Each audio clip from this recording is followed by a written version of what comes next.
aos que estiverem à sua direita. Vinde, benditos de meu Pai, possuí por herança o reino que vos está preparado desde antes da fundação do mundo. Amém. Glória a Deus. Amado Deus e soberano Senhor, nós cremos no que está estabelecido em Tua palavra. Amém. Estamos satisfeitos nesta hora. Amém. Mesmo com todas as insatisfações do dia, do conteúdo do nosso dia, do trabalho que temos feito ou não feito, do que temos recebido, ganho ou perdido, tudo.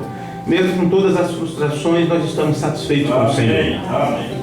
Aprendemos que em tudo devemos dar graça. Amém. Porque mesmo algo que não é bom para nós hoje, mas há um propósito por trás disso. E o cristão, mesmo quando ele perde, ele está ganhando.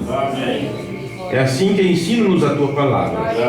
Mesmo quando morremos, isso é um despertar para a vida. Ajuda cada um de nós a reconhecer a Tua bondade, a Tua misericórdia e ver a Tua perfeição, mesmo em tanta imperfeição. Porque se tudo está sob controle, o controle do Altíssimo, então sabemos que nada está fora do seu lugar e nós é que devemos nos enquadrar e nos encaixar com a Tua vontade. Perdoa as nossas faltas, Senhor, os nossos pecados. Tira de nós toda dúvida, toda incredulidade e que a Tua palavra venha de encontro à necessidade de cada uma dessas pessoas, trazendo cura, libertação. E lembramos dos irmãos que têm pedido oração nesta hora, que estão enfermos e aflitos, que sobre eles recaiam a manifestação divina e a unção do Espírito Santo para curar, libertar, perdoar, nos purificar de toda injustiça. Abençoa-nos nesta hora para este culto, Senhor, para que possamos falar e ouvir a Tua palavra.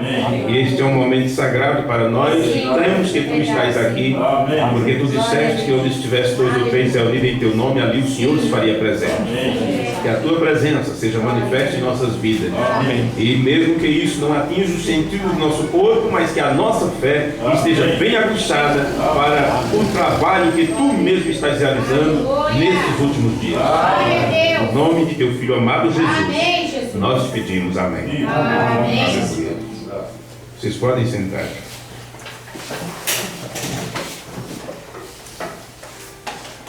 Onde nós lemos, ou poderíamos escolher, em 20 lugares diferentes do Novo Testamento, onde fala sobre herança. Não vamos falar diretamente sobre o que acontecerá naquele dia do julgamento, quando for separado as ovelhas dos cabritos e todas essas coisas, ou como cabritos e ovelhas, né?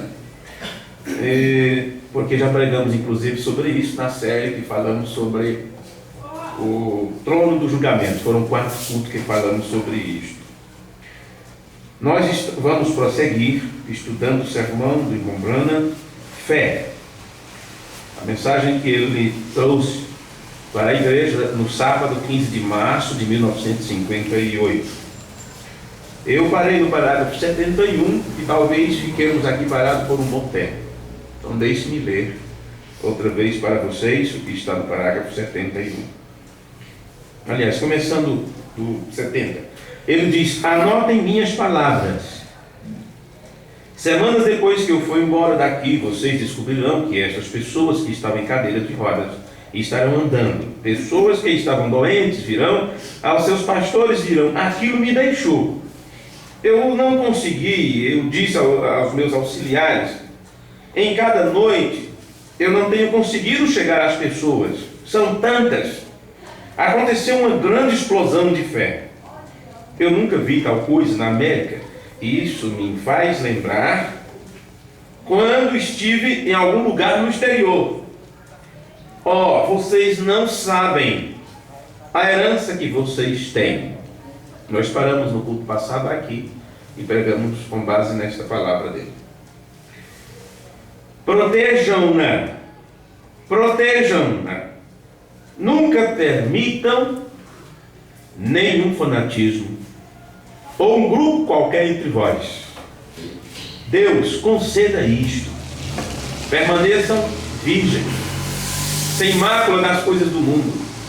Permaneçam corretos diante de Deus. Ame-o de todo o coração. Amém. Isto é perfeito, isso é lindo. Isso é Deus em forma de Deus. Amém. Bom, Nós pregamos aqui no culto passado sobre vocês não sabem a herança que têm. Poderíamos pregar sobre protejam o que vocês têm. Poderíamos pregar sobre fanatismo. Nunca permite fanatismo. Poderíamos pregar sobre grupos que são formados nesta mensagem. Poderíamos pregar sobre a permanência na virgindade. Poderíamos pregar sobre sem mácula das coisas do mundo. Poderíamos pregar sobre o que está correto diante de Deus. E poderíamos pregar sobre o que é amar a Deus de todo o coração. Glória a Deus. Você vê quanta coisa poderemos extrair de um parágrafo, irmão Brando? Não fique apressado em ler a mensagem para ver quantas você lê durante o dia ou durante o ano. Tem muita coisa para mastigar aqui. Tem muita coisa, viu? Tem muita coisa. Bom, quando eu chego no parágrafo desse, eu não fico apressado em ler a mensagem para o povo comentar a mensagem. Tem muita coisa. Vamos estudar um pouquinho isto aqui. Ele diz que vocês não sabem a herança que vocês têm. E no culto passado nós examinamos um pouquinho sobre o que é herança. Temos que saber o que é herança, como ela procede, de onde ela vem, desde onde veio. Então pegamos lá de Adão, como ele perdeu tudo isso, e através de Cristo Jesus, ele compra de volta para nós essa herança e nos faz herdeiros através de Cristo, né? Co-herdeiros através de Cristo. Eu vou começar aqui são muitas coisas para comentar. Eu disse que tinha 7 páginas de anotações no outro culto e eu fiquei só em 2 páginas. Nós vamos pegar o que ele disse no sermão, a revelação dos 7 selos, o primeiro selo. No parágrafo 26, ele diz assim: ontem à noite, para fundamentar só mais um pouquinho, nós descobrimos que quando João olhou e viu aquele livro, que ainda estava nas mãos do dono original, você está sabendo que o livro que está nas mãos do dono original, que é chamado Livro da Redenção, o William Branham nos diz que isso se trata do Novo Testamento, viu? Ele disse, isto é o Novo Testamento. Bem, no Novo Testamento você tem de Mateus a Apocalipse. Veja, cartas foram escritas, registros históricos de acontecimentos, tanto nos dias de Jesus como nos dias, ou que aconteceu também após sua morte, sepultamento e ressurreição, como a igreja primitiva desenvolveu aquele trabalho evangelizador no primeiro século, até a morte dos apóstolos, restando o último, que era João, trazendo-nos a revelação do tempo do fim, que é chamado Apocalipse, o desvelamento, né? A revelação. E Apocalipse não se trata de desastres. Apocalipse se chama revelação. Revelação. Quando as pessoas dizem, estamos no tempo do Apocalipse, mas elas fazem uma junção disso com os acontecimentos mundiais, terremotos e tudo. Claro, também faz parte disso. Mas tempo do Apocalipse quer dizer tempo da revelação. Tempo onde as coisas serão reveladas. E quando são reveladas, mostra que isso que está acontecendo é apenas cumprimento daquilo que Deus tem dito. Veja, somente o povo de Deus se pode receber o conhecimento correto dessas coisas e sabe aplicar corretamente também. Bom, se é o Novo Testamento e temos o que? Registros históricos de fatos que aconteceram, Jesus chamou este Novo Testamento de nova aliança, novo pacto, um novo pacto que é feito para a igreja, para o povo gentil. Abriu um espaço de tempo durante a dispensação. Você percebe que quando chegou um determinado momento na história mundial, Deus deu uma visão no tempo do profeta Daniel, e ele ficou preocupado com aquilo e orou a Deus pela revelação daquela visão, quando ia acontecer. Então Deus disse que estava estabelecido para o povo judeu um período de tempo, e você tem ali a explicação sobre as 70 semanas de Daniel, e você percebe que daquele momento, e vai a contagem até a edificação de Jerusalém, até o Messias, até o príncipe, tudo, até a consumação do século, foi dado um período de tempo, 70 semanas. Ok, 100 semanas proféticas, isso dá uma quantidade de anos. Aí você percebe que nisso se consumem todas as coisas. Porém, Deus parou o tempo, vamos dizer assim, naquela contagem de anos das 70 semanas proféticas, e abriu um espaço de tempo para o povo gentil, onde ele formou um pacto com aqueles que não buscavam pelo seu nome. O povo que era considerado como cachorrinho, segundo as palavras de Jesus. Não é digno de tirar o pão dos filhos, que era considerado o povo de Israel, a menina dos olhos de Deus, e lançar os cachorrinhos. E a profecia já dizia: um povo que não buscava pelo meu nome, que não me conhecia, eles me procuraram e eu disse: eis-me aqui, estou pronto para atender vocês. Então é aberto um novo pacto para essas pessoas, uma nova aliança. Ele firma um pacto com essas pessoas. E dentro do período de tempo que ele abriu, separou a última semana, uma parte para cá e outra para cá, ele abriu um período de tempo onde esse novo pacto foi apresentado para nós. E esse período de tempo é chamado a plenitude dos gentios. E corre paralelo com o período político. O tempo dos gentios é um período político. Plenitude dos gentios é um período religioso e corre de forma paralela. Vê? Então, quando se trata desta nova aliança, quando se trata do livro da redenção, quando se trata da vida, porque está falando do livro da vida, está se tratando da vida de Deus, outorgada a nós, e está se falando da redenção, a compra de volta. Alguém deu a vida para poder resgatar nossa vida. E foi isto que tinha Adão e perdeu. Ele tinha a vida. Veja, ele era Deus e Senhor dessa terra. Lemos no culto passado. Ele perdeu tudo isto. É resgatado para nós, porque era uma herança que nos pertencia. O Deus e Senhor do universo deu para o Deus e Senhor da terra, o homem, Adão, a posse de tudo isto, e nós herdaríamos isto.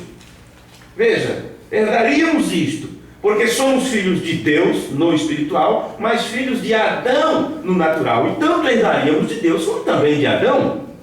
A própria vida de Deus herdaríamos por causa disso também, porque o genes do próprio Deus estava sobre o nosso pai Adão. Então nós já nascemos, até pelo genes natural, vamos dizer assim, como filhos de Deus. O nosso DNA consta isso. Mas alguma coisa foi feita e nós nascemos então através do pecado, porque no plano original não nasceríamos através do sexo. Veja, tanto é que Jesus não necessitou nascer através do sexo. Nós também não necessitaríamos. Nenhum filho de Deus necessitava disso. Bom, não vamos entrar em miúdos, em detalhes sobre isso. Porém, Adão perdeu a redenção, a vida. E isto, então, é dada a nós. O segundo Adão vai e resgata isso de volta e nos coloca de novo na condição de herdeiros. Amém. Herdaremos a vida eterna, herdaremos a terra, porque a terra é para nós. Amém. É para nossa habitação. O céu é o trono de Deus, a terra é o lugar onde Ele separou para seus filhos se regozijarem.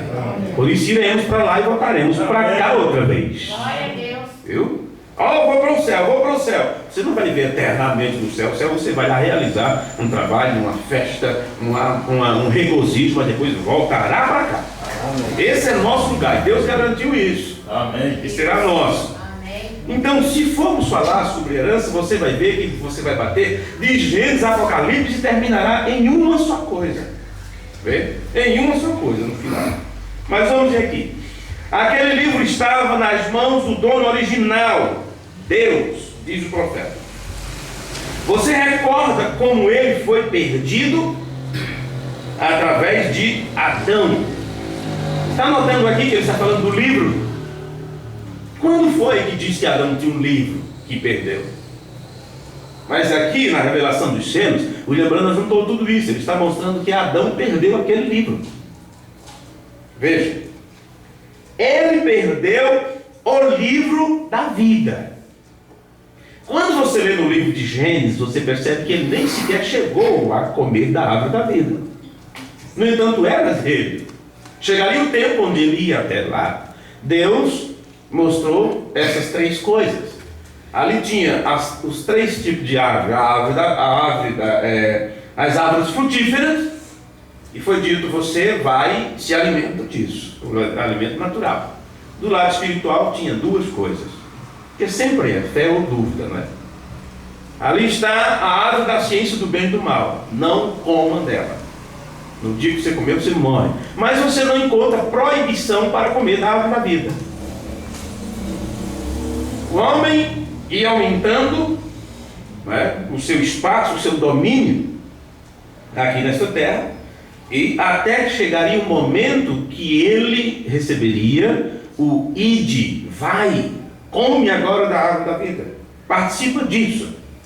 Participa disso. Antes que chegasse nesse estágio, Deus colocou então querubins ou serafins, não lembro agora o nome dos dois, para guardar aquilo, para que o homem não se apresentasse aqui. Agora, para você comer, que você perdeu esse direito, era teu, por herança, por direito, por causa da tua filiação, mas uma condição entrou aí e atrapalhou isso. Então agora só um redentor pode te redimir, pode te comprar de volta. Você vai ter que esperar. Amém. Esse é o trabalho que Jesus faz para nós. Nos comprar de volta, nos dá acesso ao trono, nos dá acesso ao livro, nos dá acesso ao conhecimento, nos dá acesso à vida. Veja, quanto mais se vive, mais se conhece. Quando você tem a vida de Deus, você tem o conhecimento de Deus. Na revelação dos céus, o que Deus faz é trazer para nós o conhecimento dele mesmo. Amém. Trazer para nós sua glória, seu doxa, sua avaliação, seu julgamento. E isso foi o que Adão perdeu. Veja, você recorda como ele foi perdido? Através de Adão. Ele perdeu o livro da vida pelo conhecimento de Satanás e perdeu sua herança. Veja qual era a nossa herança. A herança de Adão era nossa. Se ele perdeu, nós perdemos também.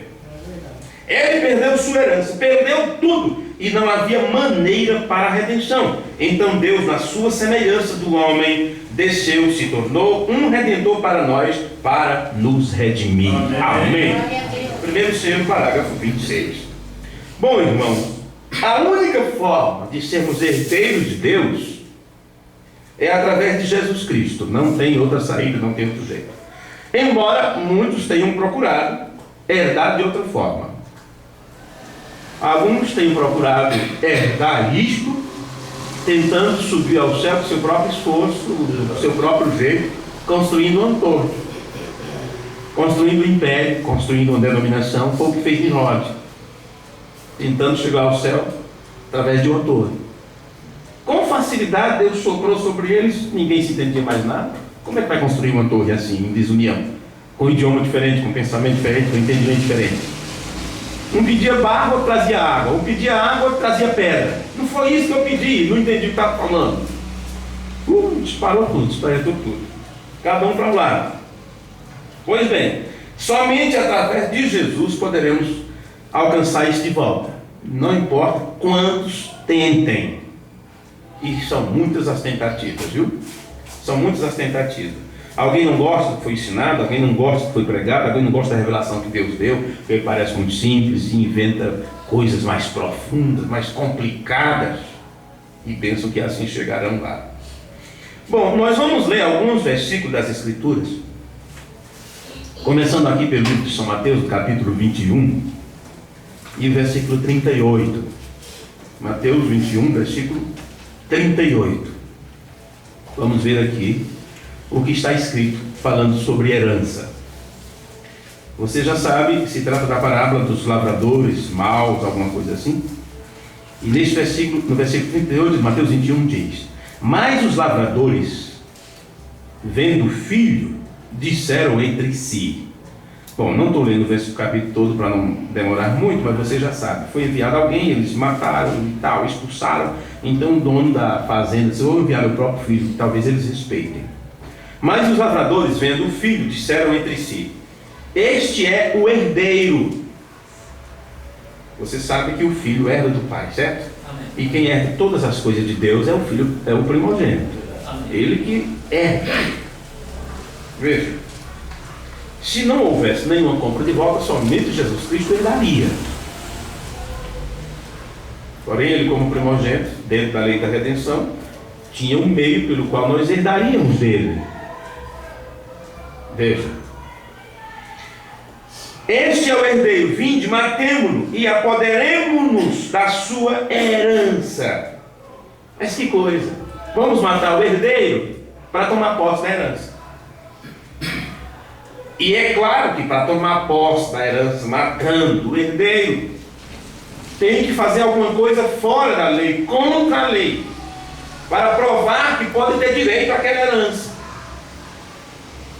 Nós falamos um pouquinho sobre isso na reunião passada, onde citamos sobre heranças que são perdidas, porque as pessoas não sabem procurar, não pode pagar um advogado, não tem nenhum conhecimento sobre lei e termina perdendo aquele terreno que ficou para lá, que a casa que ficou para lá, alguma herança que foi deixada, e assim. E aqueles que tomam posse, posseem, e diz não é meu, eles tentarão provar por tudo, forjarão documentos falsos, testemunhas falsas para fazer isso. Em outras palavras, mata o herdeiro. Mata o herdeiro. Qual a ideia? Por que vocês acham que o William Branham disse que tem muitas formas de matar uma pessoa, além de uma faca, de um revólver e tal? Ele diz que quando você mata a influência de alguém, fala mal de uma pessoa, você está matando a influência dela. Porque se eu chego para você falando mal de fulano, é porque eu quero fazer uma média com você, me passar de bonzinho, de direito, por isso estou falando mal de outra pessoa. Uma pessoa não faz isso, não fala mal de ninguém de grátis, sempre é com a intenção de se fazer confiável. E você tem que saber uma coisa: quem fala mal de alguém para você, vai falar mal de você para alguém. Simples assim. Ok, por que vocês acham que eles colocaram Maria no lugar de Jesus, os católicos? Assim eles matam Jesus e tomam posse da herança através de Maria, fazendo dela uma medianeira. E assim qualquer santo, Cristóvão, Filipe, seja o que for, seja o nome de santo que eles adoram. Essa é a ideia de matar o filho, de matar a influência do filho. E pensam que podem se salvarem, ou entrar no céu, ou herdar a vida, ou a redenção, por pagarem promessa, por rezar a São Benedito, a São Cosme, a São Damião, ou seja o que for, a religião que for. Eles farão qualquer coisa para não ir ao filho.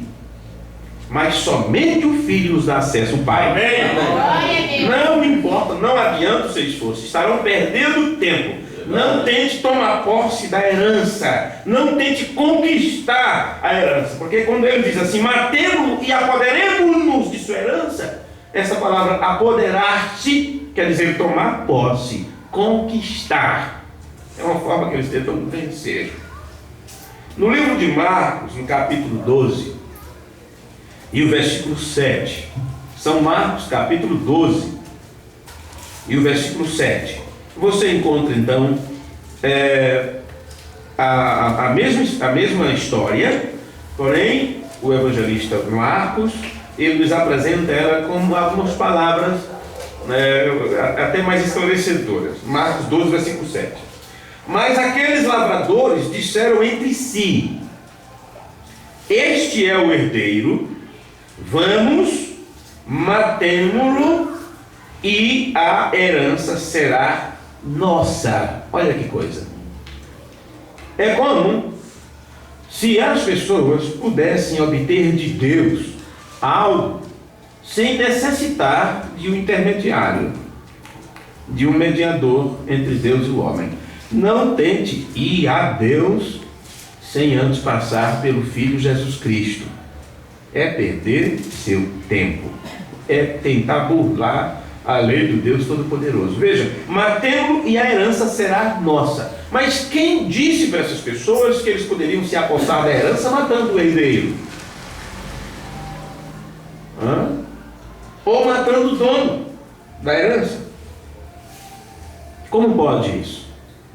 Não se pode matar o herdeiro para tomar posse da herança. Não pode. Eles mataram a Jesus. Nesse tempo final, o crucificaram uma segunda vez, como eles mataram lá. Tais pessoas que mataram hoje, nesse tempo, que o William Branham pregou aquele sermão, eu acuso a esta geração. Não pense que isso apenas foi um tema de uma mensagem.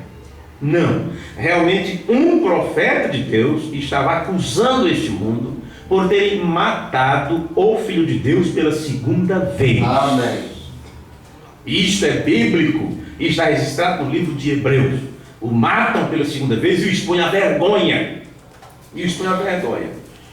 Fizeram isto quando rejeitaram a revelação de Deus para este tempo. Eles mataram pela segunda vez o Filho de Deus. E William Branham disse: naquele tempo foi na cruz, o crucificaram. Mas hoje os púlpitos é o novo Calvário, onde a palavra está sendo crucificada, rejeitada. Se prega uma interpretação no lugar da palavra. Agora, o que estão fazendo com isto? Como fizeram lá, literal, fazem cá no espiritual. E tais pessoas que chegam a matar o herdeiro não podem reclamar para si o reino dos céus dessa forma. Como podem herdar a vida? Como podem herdar a redenção? Como podem herdar a vida eterna matando o herdeiro? Matando a palavra, matando a Jesus Cristo. Porque não é assim que se herda. Não. Somente os filhos de Deus e aquele que ele se agrada em dar posse é quem pode possuir esta bênção. Amém. Ninguém mais. Glória a Deus. Já foi dito que não é por força e nem por violência. Então, se não é por força e nem por violência que se torna herdeiro da vida eterna, então não adianta ter um esforço para colocar alguém como herdeiro. Vou ver se fulano vem, porque ele é muito meu amigo, vou ver se ciclano vem. E você olha essa multidão, cada uma dessas pessoas você vê caminhando pelas ruas, ou seja onde for, tem uma alma. E vocês, o que faz com todas essas pessoas? Eles não conhecem a Jesus? Eles não sabem? Você acha que não conhece? Você acha que não conhece? Eles sabem que existe Jesus. Eles sabem quem é Jesus. Eles só não querem. Eles só não querem obedecer às palavras de Jesus. Sim. Como se vamos dizer assim, são poucos os que se salvam, mas numa multidão dessa, sim, são poucos os que se salvam. Esses outros querem se tornar herdeiro matando. Essa grande multidão de milhares e milhares de evangélicos, que se chamam de crentes, não são outra coisa a não ser assassinos, não quanto católicos são assassinos. Eles têm matado a palavra. Eles não creem na palavra da forma correta. Eles não querem crer. Mostre para ele a verdade. Se você diz aceite Jesus, todos já aceitaram Jesus.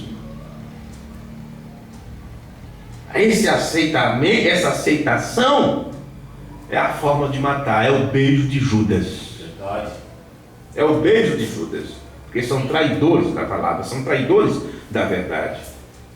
Então, se não é por força e nem por violência, não adianta você tentar colocar um dentro para também herdar nessa partilha desta terra santa, nessa partilha das bênçãos de Deus, porque é assim o pai reparte para os filhos, né? Fica com tal parte, fulano fica com tal parte, lança-se sorte ali, fulano fica com tal lugar, fulano como não pode, por isso, por aquilo, não tem casa ainda, a casa fica para ele, e tal, e tal, e tal. Não queira colocar parentes, aderentes, amigos, isso e aquilo como herdeiro, porque não é dessa forma. É aqueles a quem Deus chamar. Amém. Deus tem misericórdia de quem Ele tem misericórdia. Amém. Se você foi predestinado antes da fundação do mundo, então Deus vai te treinar, te instruir, Glória a para que Deus. você se torne responsável pela sua parte na herança. Amém. Falamos isso no outro culto, onde o William Branham falou sobre a adoção. Quando ele começa a falar sobre herança, ele diz que aquelas pessoas lá do Antigo Testamento só se tornavam herdeiro das coisas do Pai quando primeiro eles recebiam instrução e provavam que eram responsáveis pelos negócios do Pai. Então sim, o Pai podia viajar e deixar o filho tomando conta. Então sim, o filho podia assinar no lugar do Pai. E é claro, este filho ia tomar posse da herança. Não era um que ia herdar e desfazer daquilo de qualquer maneira, jogar, vender por pouco mais ou nada, porque não deu não teve respeito nem responsabilidade com aquilo que o pai gastou toda a sua vida para juntar, para adquirir. O filho era simplesmente troca por cachaça, por mulheres e tudo. Não, senhores, a bênção de Deus você não pode trocar por coisas banais desta vida. Amém. Não pode. Se você é um filho de Deus, você cuidará desta herança. Amém. Cuidará da vida do próprio Deus em você. Amém. Pois bem, então você já sabe que não é por força nem por violência. Tomar posse ou dar posse a alguém, não podemos tomar para nós algo que não é nosso. Não é meu, não é teu.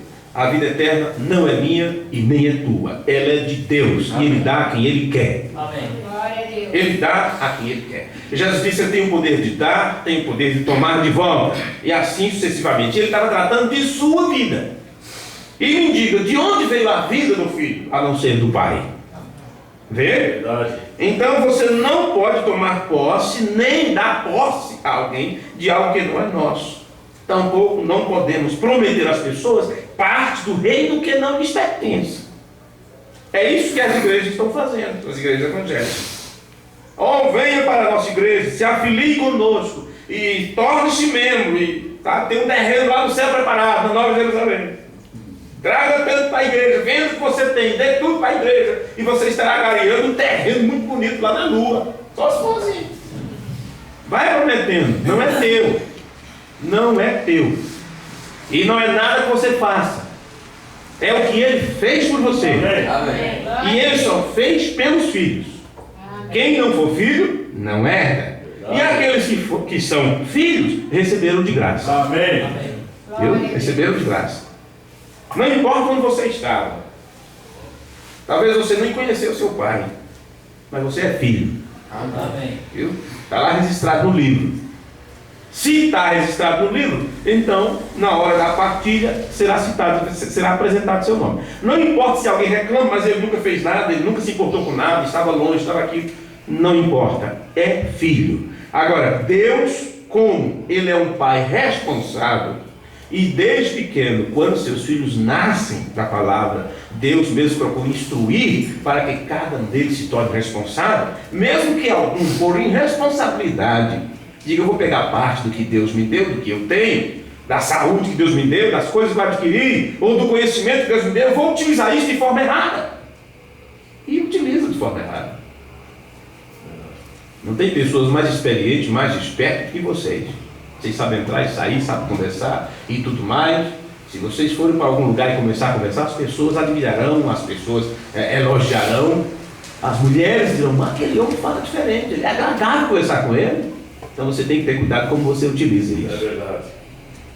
Caso contrário, estará como filho pródigo, gastando as bênçãos do pai da forma errada. E assim sucessivamente. Amigo, o que Jesus disse a respeito do pequeno rebanho? Se não nos pertence, vamos dizer assim, se não temos o direito de passar isso para alguém, Jesus disse que não temos o pequeno rebanho, pois ao Pai agrada-lhe vos dá o reino. Então ele direcionou isso para o pequeno rebanho. Eu quero ler com vocês uma escritura aqui no livro de Lucas, no capítulo 12. Se vocês quiserem acompanhar, porque são mais de 10 versículos, seria bom então lermos essa parte da escritura junto. São Lucas, capítulo 12, versículo 13. E eu vou ler nesta versão aqui, da Bíblia Alfarite, algo assim, que é que eu estou com ela aqui mais próximo.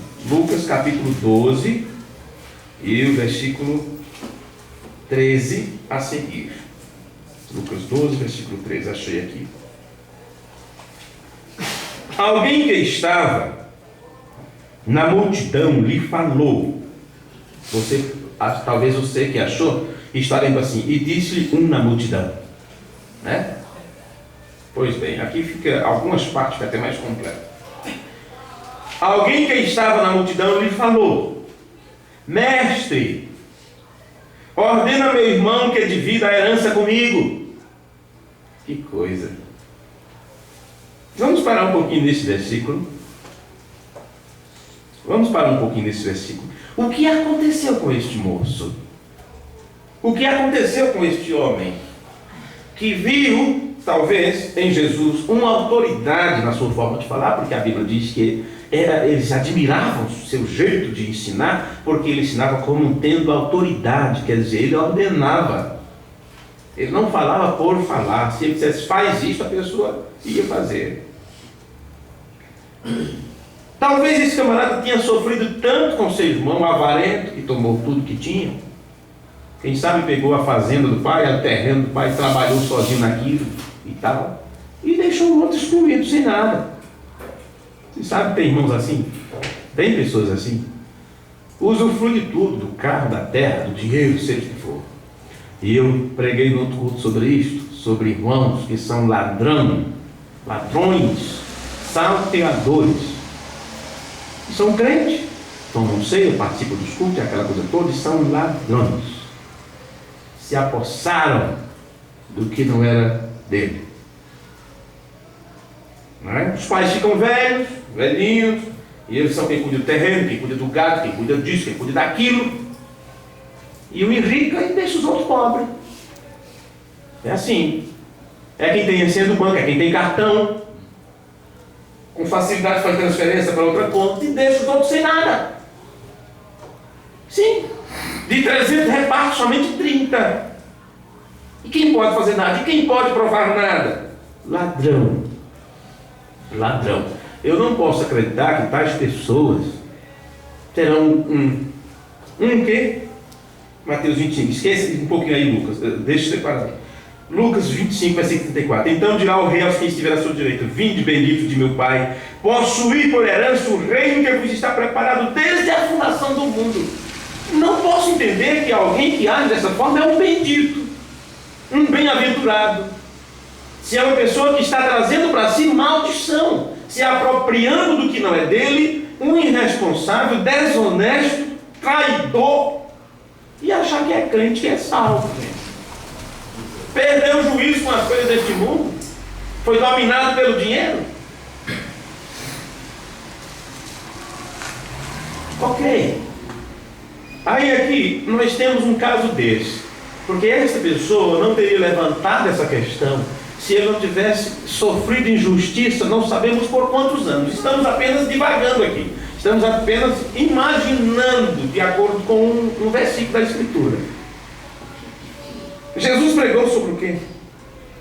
Jesus está falando sobre não devemos tomar. Veja, vamos voltar para o versículo anterior, versículo 4. Não vamos ter pressa com esses temas, são muito bons, aprendendo muito com isso, não acha? Sim. Versículo 4. Eu vos digo, meus amigos, versículo 4 de Lucas 12. Eu vos digo, meus amigos, que não temais os que matam o corpo e depois nada mais pode fazer. Eu, porém, vos mostrarei a quem deveis temer. Temei aquele que depois de matar o corpo tem poder para lançar no inferno. Sim, eu vos digo, a esse deveis temer. Não se vendem 5 pardais por 2 ases? Talvez você esteja dizendo 2 centímetros, é isso? Ok. Entretanto, nenhum deles é esquecido por Deus. Olha, gente, se esses míseros centavos, né, que é o que vale ali um pardal, alguma coisa assim, ou seja, o que for, Deus não está esquecido nem do centavo nem do pardal. Entretanto, nenhum deles é esquecido por Deus. Até os cabelos da vossa cabeça estão todos contados. Não tem mais. Ora, se até nossos cabelos são contados, quanto mais o que acabamos de falar sobre determinadas situações que algumas pessoas se metem. Como pode Deus esquecer disso? Deus não esquece de nada. A única forma de Deus esquecer de algo é se você verdadeiramente se arrepender daquilo e se acertar daquilo. Então Deus, que não se esquece de nada, prometeu lançar aquilo no mar do esquecimento. Amém. E aquilo deixa de existir. Não é que Deus esqueceu, como se ele tivesse perdido a memória sobre aquilo. Ele que criou todas as coisas tem poder de fazer aquilo deixar de existir. Amém. Onde está isso, Deus? Não está em campo nenhum, porque isso nunca existiu. Veja. Amém. Não tem mais, ele diz. Valeis bem mais do que muitos pardais. Eu vos digo, quem me confessar diante dos homens, também o Filho do Homem o confessará diante dos anjos de Deus. Mas quem me negar diante dos homens, será negado diante dos anjos de Deus. Todo aquele que disser uma palavra contra o Filho do Homem, será perdoado. Mas para o que blasfemar contra o Espírito Santo, não haverá perdão. Quando vos levarem às sinagogas, aos governadores e às autoridades, não vos preocupeis com a forma como respondereis e nem com o que deveis dizer, pois naquela mesma hora o Espírito Santo vos ensinará o que deveis fazer. Amém. Essa forma que Jesus falou sobre a autoridade, sobre isto e aquilo, talvez levou esta pessoa a dizer: poxa, é uma boa hora desse homem interceder pelo meu caso, não é?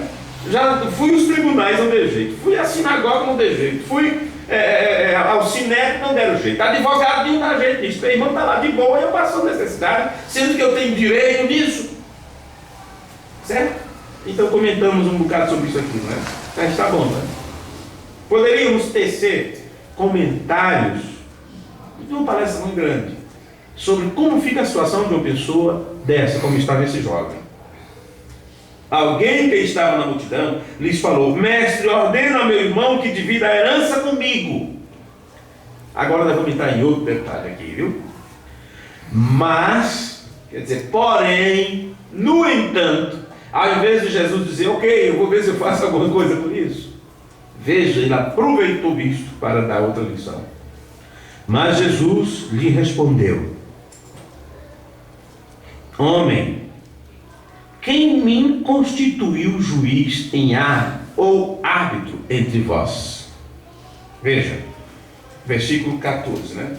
Mas ele disse: homem, quem me pôs a mim por juiz ou repartidor entre vós? Na Bíblia que vocês estão lendo está repartidor? Está? É por isso que eu gosto de usar versões diferentes para entendermos melhor as palavras, viu? Quem me constituiu juiz ou árbitro entre vós? Então lhes respondeu. Que em outras palavras, Jesus estava mostrando, veja, o que Jesus estava dizendo para as pessoas, e elas levavam tudo para o lado natural. Não adiantava nada Jesus chegar ali, levar as autoridades, fazer com que fosse dado a porção devida para aquele outro. Tem muitas dessas coisas entre nós não podemos fazer nada, deixar acontecer, porque cada um será responsável diante de Deus e dará conta dos seus próprios atos. E não é o momento de fazermos separação, é o momento de deixar seguir junto, porque haverá a forma correta de separar. Então ele respondeu: cuidado e guardai-vos de todo tipo de ganância, porque a vida de um homem não consiste nos bens que ele possui. Veja, acautelai-vos e guardai-vos da avareza, porque a vida de qualquer não consiste na abundância do que possui. E lhes contou ainda uma parábola: o campo de um homem rico produziu com abundância. Ele pensava consigo mesmo: que farei, pois? Não tenho aonde guardar minha colheita. E disse: farei isto, destruirei o celeiro, reconstruirei maiores, e aí guardarei toda a minha produção e todos os meus bens. Então direi à minha alma: tens guardado muitos bens para muitos anos, descansa, come, bebe, alegra-te.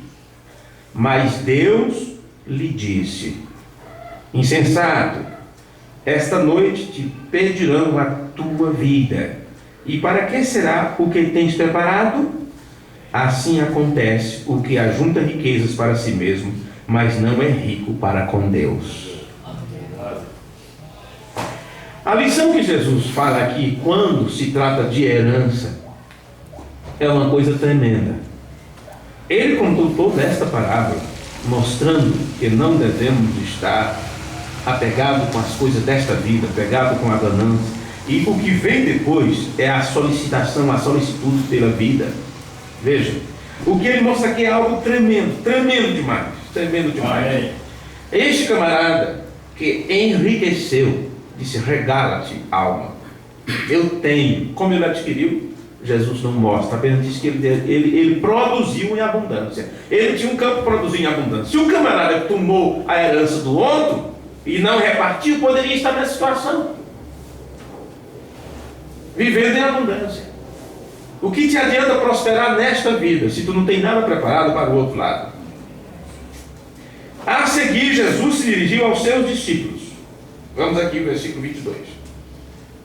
A seguir, Jesus se dirigiu aos seus discípulos, dizendo: por isso vos digo, não andeis ansiosos com a vida, quanto ao que comer, nem com beber, quanto ao que vestir. Na verdade, todas estas pessoas que estão gananciosas e roubam e tomam dos outros, elas estão preocupadas em passar fome. Elas estão preocupadas em não ter o dia de amanhã. Então elas querem adquirir de qualquer forma, nem que seja pisando nos outros. Não importa se o outro morre de fome, contanto que eu tenho, e assim vai. Não, quando Jesus veio para nos ensinar a repartir, a compartilhar, a ajudar, a dar a quem te pede, e assim sucessivamente. Esses não estão preocupados somente consigo mesmo, com o dia de hoje, né? E com o que vão comer amanhã, e assim vai. Observar, porque a vida é mais valiosa que o alimento, e o corpo mais que as roupas. Observai os corvos, não semeiam, não colhem, não têm despensa, nem celeiro, todavia Deus os alimenta, e vós tendes muito mais valor do que as aves. Qual de vós, por mais ansioso que esteja, pode prolongar por mais tempo sua vida? Já que nada podeis fazer quanto às mínimas coisas, por que andais ansiosos pelas outras? Observai os lírios, não fiam nem tecem, mas vos digo que nem Salomão em toda a sua glória se vestiu como qualquer deles. Se Deus veste assim a erva que hoje está no campo, mas amanhã é lançada no fogo, quanto mais se tratando de vós, homens de pequena fé. Não andeis indagando sobre o que comer ou o que beber, e não andeis inquietos, porque os povos de todo mundo é que procuram estas coisas, mas vosso Pai sabe que necessitais delas. Gente, vamos continuar até o versículo 34. Eu li o qual? 30, né? Antes buscais seu reino, e estas coisas vos serão acrescentadas. O que é buscar o reino de Deus? O que é o reino de Deus? Como buscá-lo? Por que buscá-lo? Porque o reino de Deus é nossa herança. Amém. É nossa herança, é o que Ele tem para nós. Ou não é? Ou o reino de Deus não é nossa herança? Jesus disse que sim. Ao Pai agrada vos dar o reino. Amém. Sim. Não tem mais. Versículo 32. Pequeno rebanho, porque vosso Pai se agrada em... Olha, está aqui, estou citando antes, né? Pensei que estava do outro canto, estava na mesma leitura. Não demais, pequeno rebanho, porque vosso Pai se agradou em vos dar seu reino. Vendeis vossos bens, dai esmola, fazei vós bolsas que não se gastem, tesouro nos céus que não se acaba, onde o ladrão não chega e nem a traça destrói, porque onde estiver o vosso tesouro, aí também estará o vosso coração. Amém. Pois bem, no livro de Atos, no capítulo 20, deixem-me só citar rapidamente aqui, mais essa questão sobre herança, Atos 20, versículo 32, está escrito: agora, pois, irmãos, encomendo-vos a Deus e a palavra da sua graça, a Ele que é poderoso para vos edificar e dar herança entre todos os santificados. Então, os santificados recebem esta herança. E você sabe o que é os santificados? São os separados. Amém. Separados por Deus desde antes da fundação do mundo. Estes separados por Deus viverão vidas separadas enquanto estiverem neste mundo. Esta vida separada não quer dizer que você vai viver como um monge, como aqueles monges lá do Tibete e de muitos lugares. Jesus, quando orou, disse: não peço que eu os tire do mundo, mas que eu os livre do mal. Enquanto você está no mundo, mesmo convivendo com os misturados, você mesmo entre eles, você pode sim viver de forma separada. Sim. Você inclusive pode comer com um filho do diabo e não se assentar na roda dos escarnecedores. Amém. Ou você vai ter que formar seu próprio restaurante. Eu nunca entrar em um restaurante. E tem gente que acha que é tão santo, misericórdia, não quero me juntar, não quero me unir, não quero pegar tal espírito. Aí é complicado, né? E Jesus já deixou isso bem claro quando ele fez a oração sacerdotal. Não é dessa forma. Porque na verdade você tem que caminhar entre as trevas sendo um palito de fósforo aceso.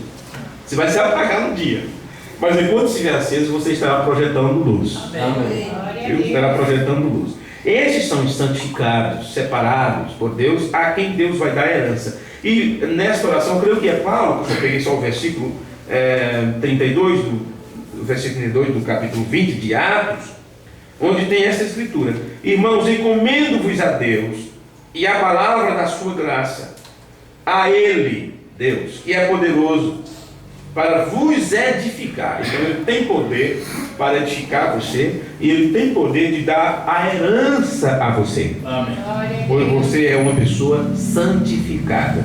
Aleluia. Porque o reino é santo e será repartido ou dado aos santos. Em Atos versículo 26, se você quiser procurar, porque leremos alguns versículos entendidos aqui.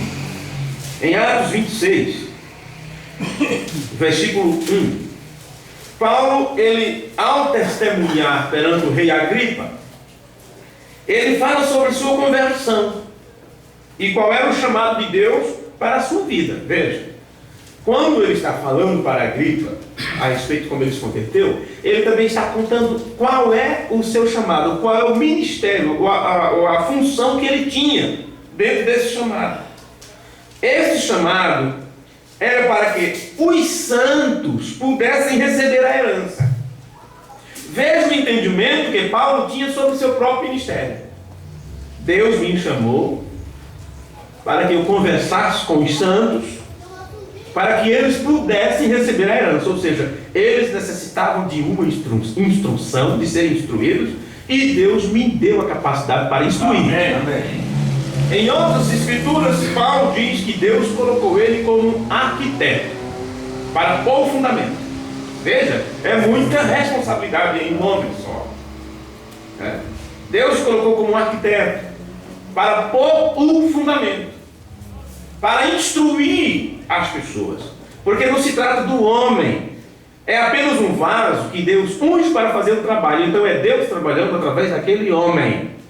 É uma instrução que o instrutor, o Espírito Santo, dá, que é levando as crianças a um crescimento, ao amadurecimento, ao processo de adoção. Ou eles não receberão a herança, ou eles não se mostrarão responsáveis para com as coisas do seu pai, e assim sucessivamente. Então o que Paulo está explicando aqui em Atos 26 é isso. Ele está dizendo, eu estou dizendo isso antes de ler com vocês. Ele está dizendo para o rei Agripa que a sua, porque se você não entender isso, você lê e não sabe o resumo da história. Paulo está dizendo ao rei Agripa que a sua conversão, qual era a sua conversão? Qual era o chamado de Deus para a sua vida? E ele diz que esse chamado era para que os santos pudessem receber a herança. Mas antes, esses santos tinham que ter seus olhos e mentes esclarecidos. Vamos ver se você capta isso na leitura. Depois Agripa disse a Paulo: é permitido que te defendas. Então Paulo, estendendo a mão em sua defesa, respondeu: tenho-me por feliz, ó rei Agripa, de que perante ti me haja hoje de defender de todas as coisas de que sou acusado pelos judeus. Mormente sabendo eu, deixa eu ver essa palavra mormente como está na outra versão. Desculpem, espera aí um pouquinho. Mormente. Para uma pessoa como eu, que não estudei direito, você fica enrolado com uma palavra dessa. Não é? O que é mormente aí, gente? O que vocês acham? Eu deixo ver se tem uma palavra. Na escritura você está mormente? Né? Mas eu quero ver algo mais aqui. Pois, está vendo? Vamos ver se é isso. Atos 26, versículo Versículo 3. Veja. Deixa eu começar por 2. Considero-me feliz, ó rei Agripa, por poder hoje em tua presença fazer minha defesa contra todas as acusações feitas pelos judeus contra mim. E especialmente porque és familiarizado com todos os costumes e controvérsias que há entre os judeus. Por isso peço que me ouça com paciência. Vocês estão com paciência? Amém. Fala o que ficou rei Agripa. Mormente, sabendo eu que tens conhecimento de todos os costumes, eu gostei mais dessa outra versão aqui. Não é? Justamente, rei Agripa, porque você conhece já nossos costumes. Se fosse resumir para a linguagem de hoje, né? Pois bem, vamos continuar no versículo 4. Quanto à minha vida, desde a mocidade, como decorreu desde o princípio, entre os da minha nação em Jerusalém, todos os judeus a conhecem, sabendo de mim desde o princípio, se o quiserem testificar, que conforme a mais severa seita da nossa religião, vivi fariseu. Muitas palavras. Todo mundo sabe, desde que nasci, todos eles aí podem testificar, se eles quiserem, que eu fui criado severamente desde a religião judaica, obedecendo a tudo. Então, e agora pela esperança da promessa, versículo 6. E agora pela esperança da promessa que por Deus foi feita aos nossos pais, estou aqui e sou julgado, a qual as nossas 12 tribos esperam chegar, servindo a Deus continuamente, noite e dia. Por esta esperança, ó rei Agripa, eu sou acusado pelos judeus. Que esperança é essa, Paulo? Todas as 12 tribos de Israel, da qual eu faço parte também, de uma delas, sempre esperaram pelo Messias. É isso que ele está dizendo. E eu também esperava. E estou sendo acusado porque eu criei no cumprimento dessa promessa. Amém. Amém. Versículo 8. Pois que julga-se coisa incrível entre vós que Deus ressuscita os mortos? Bem, tinha eu imaginado que contra o nome de Jesus Nazareno devia eu praticar muitos atos, o que também fiz em Jerusalém. E havendo recebido autorização dos principais sacerdotes, encerrei muitos dos santos nas prisões, e quando os matavam, eu dava o meu voto contra eles. Gente, isso não é pouca coisa. Você só encontra lá no livro de Atos Paulo recebendo, vamos dizer assim, aquele ofício, né, de ir perseguir os cristãos, e fala na morte de Estevão, né, que estava ali e tal, os pés foram jogados nos pés dele, os pés de Paulo, aquela coisa toda, aqueles que o acusavam, melhor dizendo. Mas Paulo, quando ele testifica diante do rei Agripa, ele conta mais coisas. Ele conta mais coisas, viu? Fez muito mais do que somente aquilo que está ali relatado. Olha o que ele diz. Encerrei muitos dos santos nas prisões, e quando os matavam, então não foi só um, não é? Eu dava o meu voto contra eles, e castigando-os muitas vezes por todas as sinagogas, os obriguei a blasfemar. Misericórdia. Sabe o que é obrigar a blasfemar? Entenda uma coisa, que Jesus disse que a blasfêmia contra o Espírito Santo não tem perdão.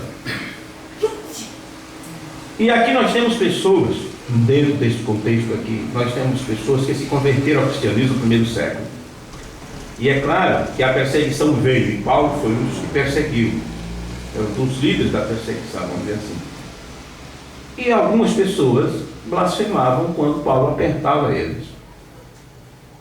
Poderá vir um aperto para nós a qualquer momento, seja ele de qual espécie for.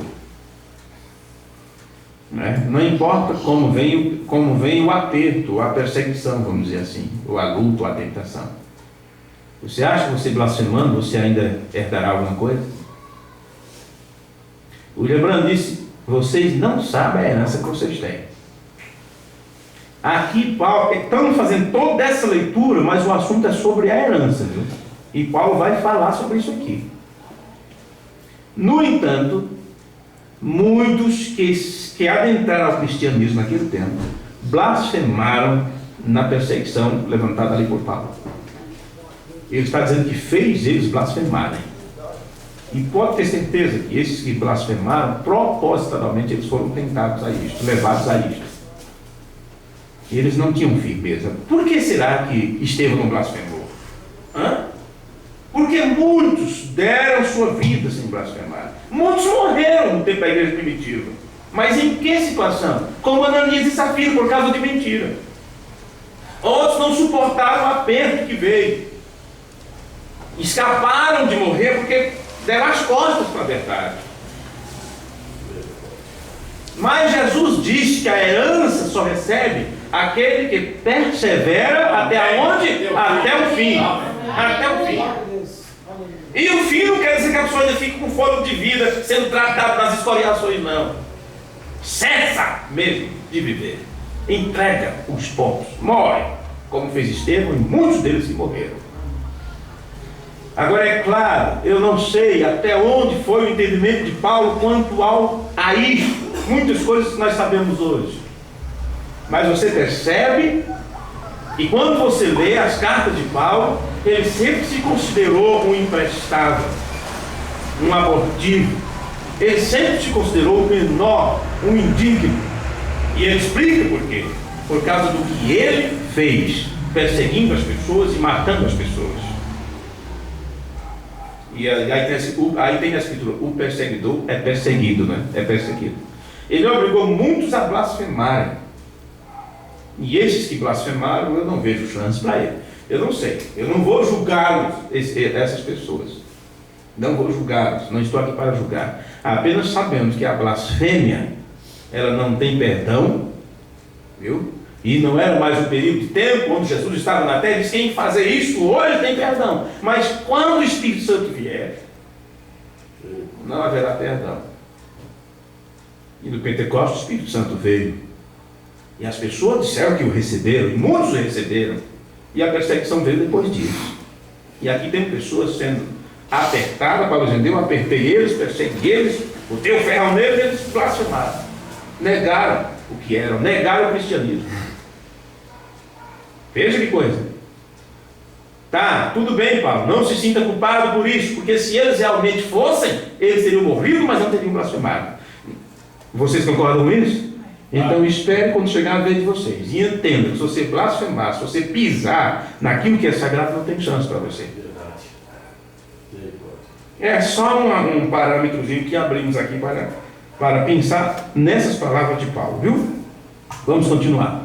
E o versículo 11: e castigando-os muitas vezes por todas as sinagogas, os obriguei a blasfemar, e enfurecido demasiadamente contra eles, até nas cidades estranhas, os persegui. Eles iam fugindo de um lugar para outro, e ele ia perseguir. Sobre o que, indo então a Damasco, com poder e comissão dos principais dos sacerdotes, ao meio-dia, ó rei, vi no caminho uma luz do céu, que excedia o esplendor do sol, cuja claridade me envolveu a mim e aos que iam comigo. E caindo nós todos por terra, não foi só Paulo que caiu, ouvi uma voz que me falava, e em língua hebraica dizia: Saulo, Saulo, por que me persegues? Dura coisa te é recalcitrar contra os aguilhões. Certo? Como é que vocês traduzem isso? Dura coisa é recalcitrar contra os aguilhões. O que você entende sobre isso?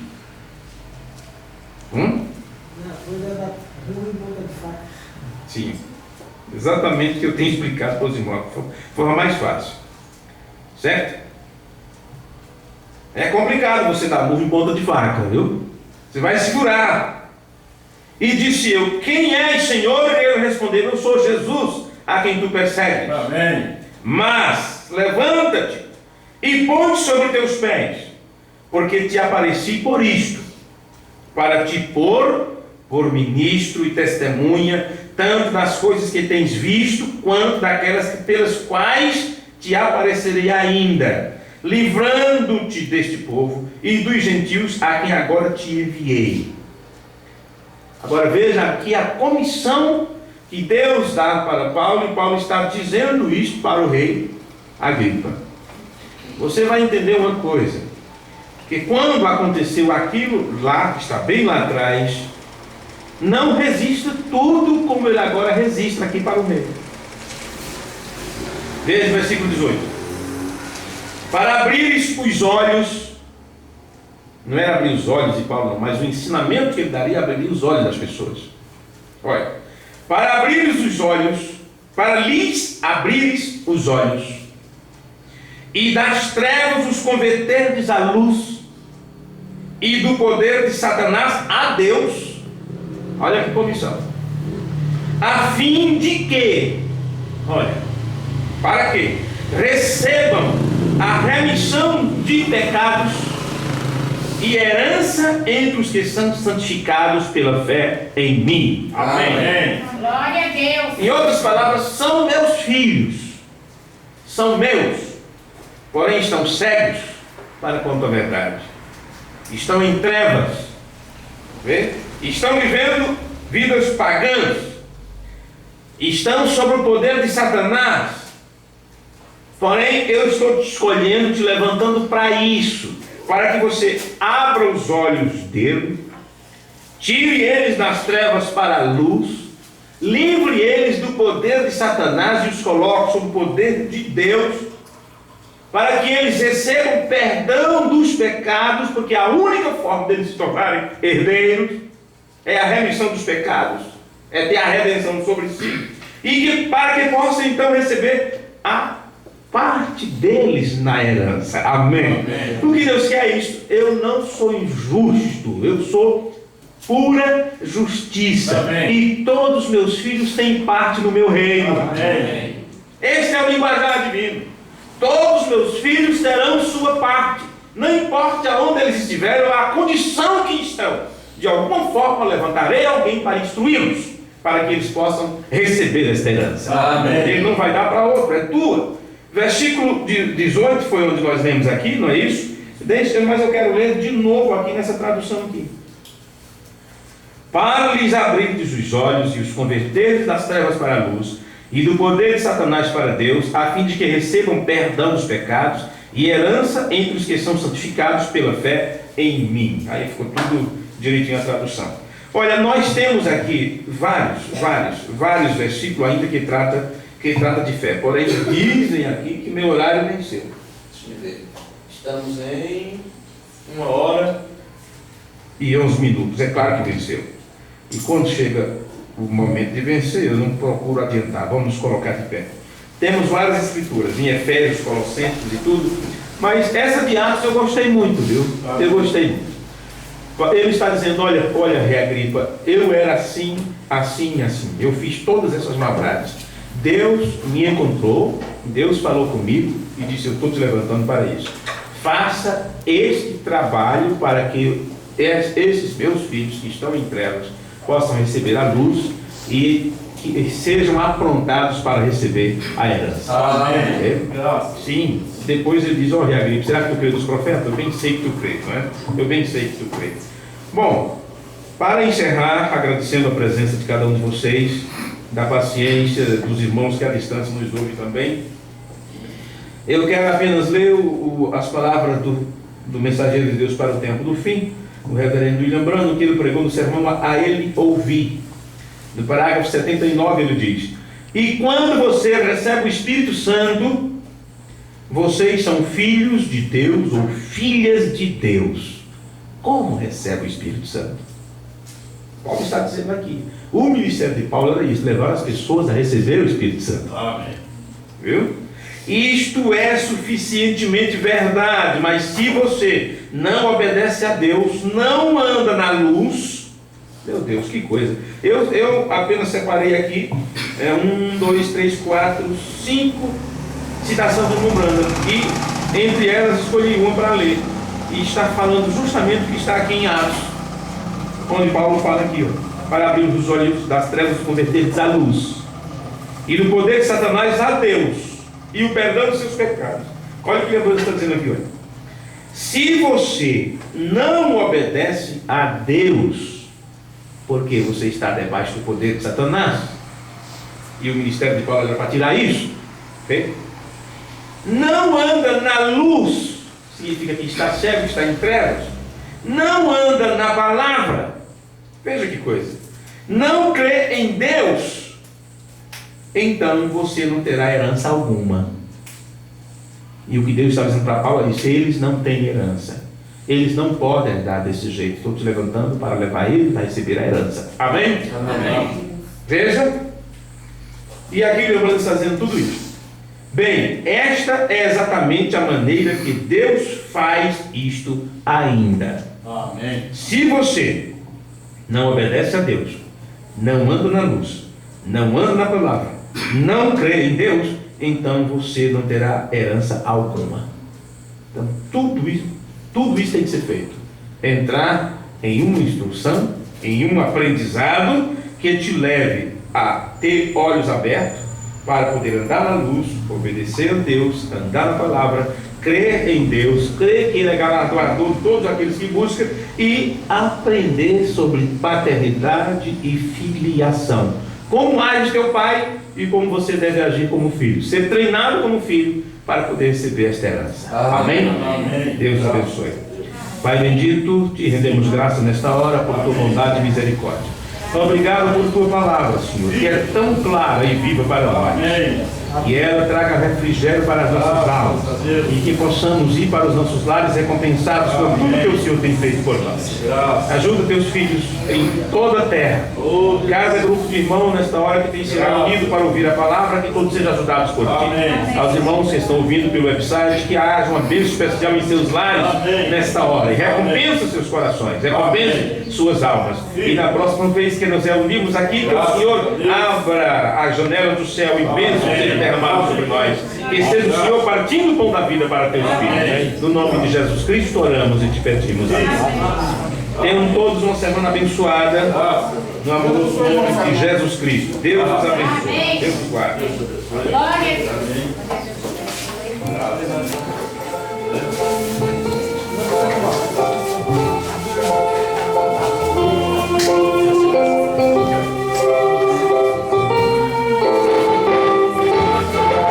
E assim, amados irmãos, ouvintes, estamos encerrando por hoje mais uma mensagem, uma transmissão ao vivo aqui no Tabernáculo de Francisco Moraes.